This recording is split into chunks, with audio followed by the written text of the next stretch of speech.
Lévites, par leur chant pendant l'offrande des sacrifices, s'unifient les uns aux autres. Les Lévites sont unifiés avec les prêtres et les prêtres avec les Lévites. Ceci est dû au fait que les prêtres canalisent la colonne de droite et les Lévites la colonne de gauche. L'achèvement ne peut pas se produire quand l'un est sans l'autre. Une chambre pénètre l'autre, et un esprit l'autre, jusqu'à ce que tous reposent à leur place, comme il se doit. Un organe est dans l'autre et l'un complète l'autre. Les éléments fusionnent, jusqu'à ce qu'ils deviennent un par l'accouplement de ce baiser et brillent l'un dans l'autre par l'embrassement.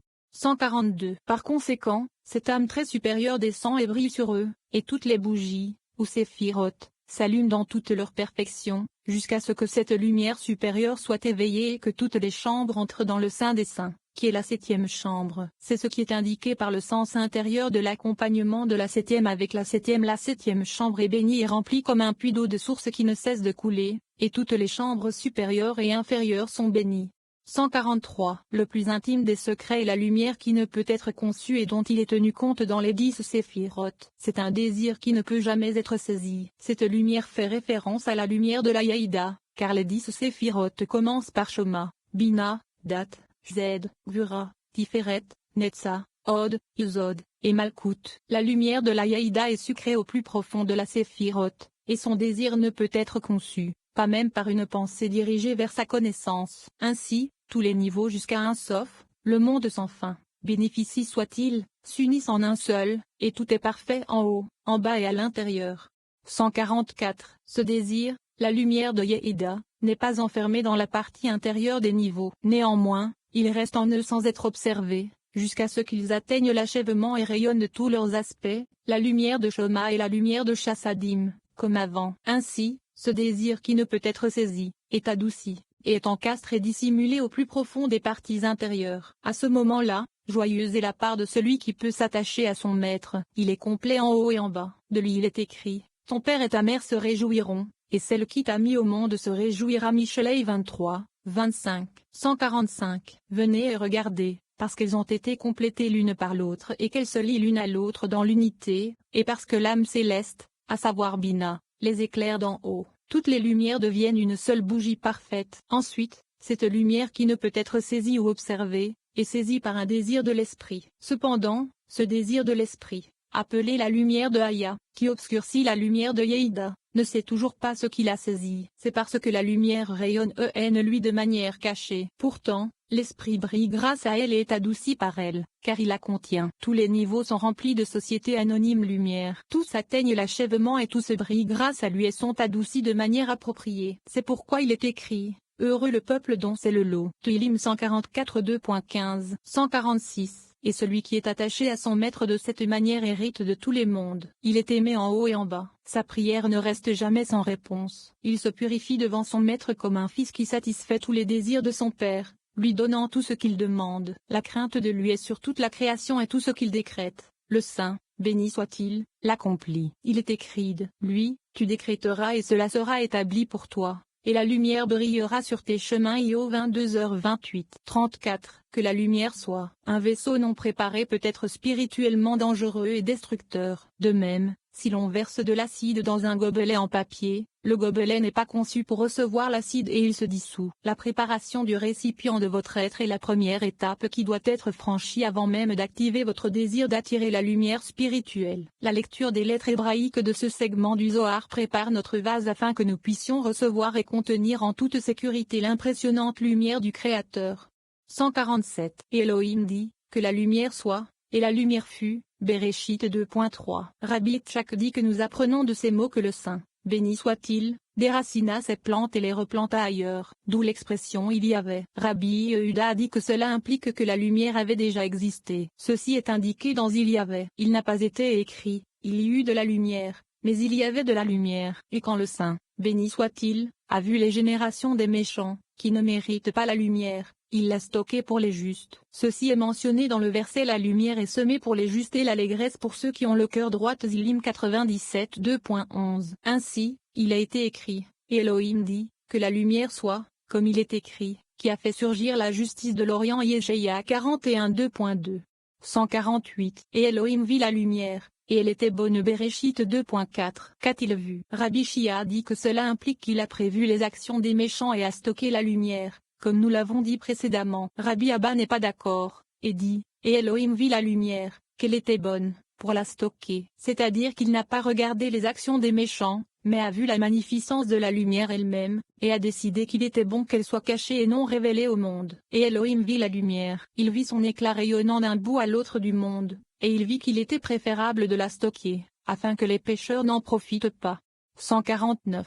Rabbi Shimon a dit, et Elohim vit la lumière, elle était bonne, ce qui signifie qu'il décida qu'aucune colère ou jugement ne serait trouvé en elle. De la même manière, il a été dit, en relation avec Bilam, qu'il était bon aux yeux d'Hachem de bénir Israël Bemidbar 24, afin qu'aucune malédiction ne frappe Israël. Ceci est prouvé par la fin du verset, et Elohim sépara la lumière des ténèbres, afin de prévenir la colère et le jugement. Et même si le Saint, béni soit-il, a par la suite réuni la lumière et les ténèbres pour n'en faire qu'une, il n'y a plus eu de conflit ni de colère.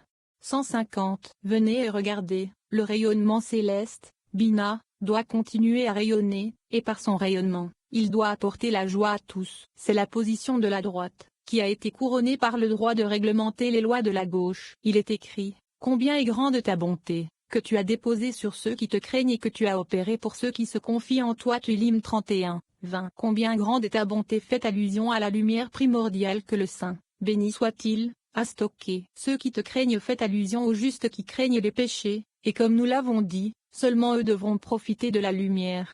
35. Et il y eut un soir et il y eut un matin. Le véritable pouvoir spirituel est obtenu par l'existence à la fois de la lumière et des ténèbres. La transformation spirituelle nécessite l'obscurité afin qu'il y ait quelque chose de tangible à transformer, et la lumière est en fait générée pendant cette étape de transformation. Une simple bougie peut nous fournir des analogies pour nous aider à enrichir notre compréhension de la nécessité de l'obscurité. Une minuscule bougie n'a aucune signification ou valeur lorsqu'elle vacille sur la toile de fond d'une brillante journée ensoleillée. Mais même une immense arène sombre réagit à l'allumage d'une bougie. Dans ce contexte, la lumière de la bougie revêt une grande importance et une grande valeur. De plus, c'est la mèche sombre et brûlante qui donne naissance à la flamme brillante et vacillante de la bougie. C'est pour de telles raisons que l'obscurité est apparue. Le fait de parcourir intensément le texte des lettres hébraïques, ainsi que les connaissances acquises par la lecture de cette section, délivre des flots de lumière brillante dans les zones d'obscurité qui peuvent être présentes dans nos vies. 151. Et il y eut un soir et il y eut un matin, un seul jour, et il y eut un soir, a été tiré du côté des ténèbres, à savoir le Nukva, et il y eut un matin, a été tiré du côté de la lumière, à savoir Zahir-Anpin. Et puisque Zahir-Anpin et Nukva s'unissent, pour ne faire qu'un, il est écrit deux, un jour. Cela indique que le soir et le matin sont comme un seul corps, et les deux font le jour. Rabbi Yehuda a demandé, si le scripture a déjà établi qu'il y avait un soir et il y a un matin signifie l'accouchement de Zahir-Anpin et Nukva, pourquoi alors les mots il y eut un soir et il y eut un matin sont-ils répétés chaque jour? Il répond que c'est pour reconnaître qu'il ne peut y avoir de jour sans nuit, ni de nuit sans jour, et qu'ils sont inséparables.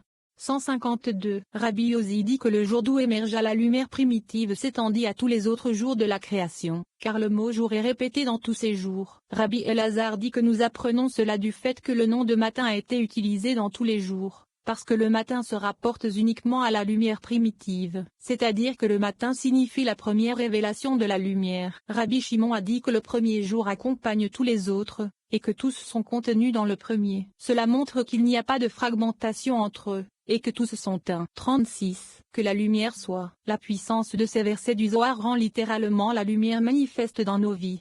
153. Et Elohim dit, que la lumière soit, allume à la diffusion de la lumière vers le bas. Ce sont les anges qui ont été créés le premier jour, et qui subsistent sur le côté droit, car le premier jour est considéré comme appartenant au côté droit. Donc, les anges qui sont issus appartiennent à la droite. Dans la citation et Elohim vit la lumière et elle était bonne, la particule est, unit le miroir opaque qui est Malkout, avec le miroir brillant qui est Zahir-Anpin. C'est cette union qui a été prononcée bonne. Rabbi Elazar dit que la particule est, inclut tous les anges qui viennent du côté de la lumière de Z, et qu'ils brillent tous aussi complètement que la première lumière, comme il est dit d'eux, et c'était bon.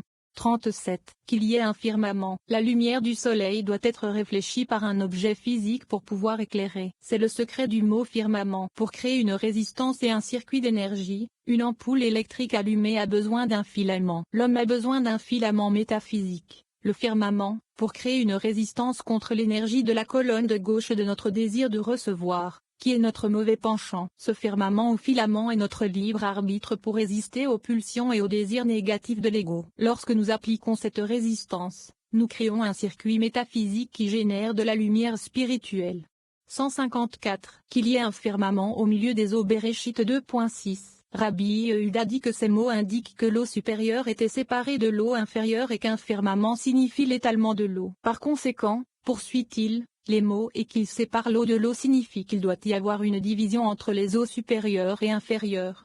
155. Et Elohim fit le firmament. Bereshit 2.7. Les mots Elohim fait indiquent qu'il a agi par une grandeur surnaturelle. Il n'a pas été dit il y avait un firmament, mais qu'il fit le firmament, ce qui indique qu'il l'a investi de sa grandeur. 156. Rabbi Tchak dit qu'au deuxième jour, Genon a été créé pour les méchants du monde. Le deuxième jour, le conflit a été créé. L'œuvre n'a pas été achevée le deuxième jour, mais le troisième. Ainsi, les mots et cela fut bon n'ont pas été utilisés en conjonction avec le deuxième jour. Ils n'ont été utilisés que lorsque le troisième jour est arrivé, et que l'œuvre a été accomplie. Par conséquent, et cela a été bon a été dit deux fois, une fois pour terminer le travail commencé le deuxième jour et une fois en référence au travail du troisième jour. Le troisième jour, le deuxième jour a été corrigé, et le conflit a été réglé pour révéler la radiance des deux. Le troisième jour, la miséricorde a été étendue pour exempter tous les pécheurs de Genon du jugement. Le troisième jour, les flammes de Genon ont été modérées, ou refroidies, de façon à ce qu'elles ne brûlent plus. Le deuxième jour était donc inclus dans le troisième et complété par lui. 157. Rabbi Shia, qui était assis en face de Rabbi Shimon, lui demanda pourquoi, si la lumière a émergé le premier jour et si l'obscurité, la séparation des eaux et la discorde se sont produites le deuxième jour, tout n'a pas été résolu par l'illumination du premier jour, lorsque la droite a embrassé la gauche, parce que la lumière de la droite, considérée comme la racine du deuxième jour, avait déjà émergé le premier jour. Pourquoi le deuxième jour avait-il besoin de la correction du troisième jour? Le rabbin Shia a également fait remarquer que la correction du deuxième jour par le troisième jour a réduit son propre rayonnement, de sorte qu'il ne pouvait plus briller vers le bas. Si le deuxième jour avait été corrigé par le premier jour, alors il aurait conservé son essence, et ne se serait pas réduit. Le rabbi Shimon a dit que c'était la raison du conflit. En fait, le premier jour voulait corriger la déficience du deuxième, comme la racine veut corriger la branche. Mais le deuxième jour n'acceptait aucun contrôle de la part du premier jour et faisait dissidence. Il a donc fallu que le troisième jour intervienne, règle le conflit qui les opposait et rétablisse la paix. 38. Que la terre produise de l'herbe. Le Zohar explique que les 5 premiers jours de la création ne concernent pas le temps réel, mais plutôt des phases spirituelles. Pendant ces 5 jours, toutes les forces et entités de la création ont été maintenues dans un état de potentiel. Le 6e jour de la création fait référence à leur manifestation physique, et au début de leur existence physique. Ici, à travers les influences spirituelles qui émanent de chaque lettre, le Zohar nous donne l'occasion de manifester et d'exprimer la lumière potentielle dans nos vies. 158. Que la terre produise de l'herbe. Bereshit 2.11, indique l'union des eaux supérieures avec les eaux inférieures pour porter des fruits. Les eaux supérieures produisent des fruits et les eaux inférieures font appel aux eaux supérieures pour recevoir d'elles les fruits qu'elles doivent porter dans le monde. C'est comme si la femelle demandait au mâle de concevoir de lui et de donner naissance à une progéniture dans le monde. C'est parce que les eaux supérieures sont mâles, et les eaux inférieures sont femelles. 159. Rabbi Shimon explique outre que ce qui est vrai pour le haut est vrai pour le bas. C'est le secret de Zahir Ampin et de Léa, où Zahir Ampin représente les eaux supérieures et Léa les eaux inférieures.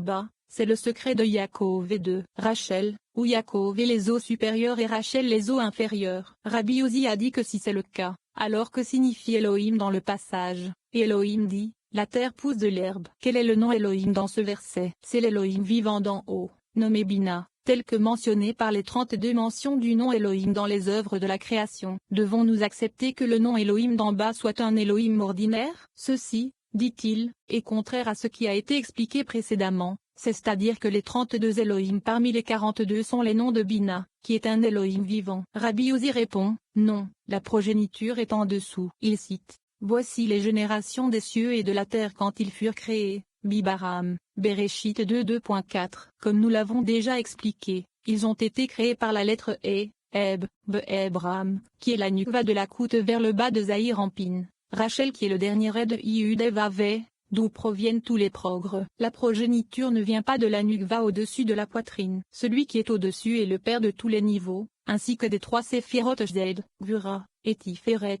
Tout ce qui descend dans les mondes vient